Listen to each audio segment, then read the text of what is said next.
প্রত্যেক ফরজ সালাতের পরে যে একবার আয়াতুল কুরসি পড়ে তার জান্নাতে ঢোকার ক্ষেত্রে আর কোনো বাধা থাকে না, একটা জিনিস ছাড়া, সেটা হচ্ছে মরণ। লোকটা মরে না, তাই জান্নাতে যায় না, মরলেই জান্নাতে। আল্লাহু আকবার।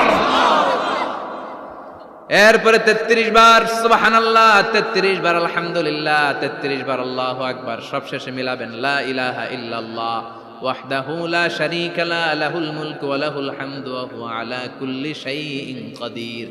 এরপরে পড়তেন আল্লাহুম্মা আনতাস সালাম ওয়া মিনকাস সালাম তাবারাকতা ইয়া যাল জালালি ওয়াল ইকরাম।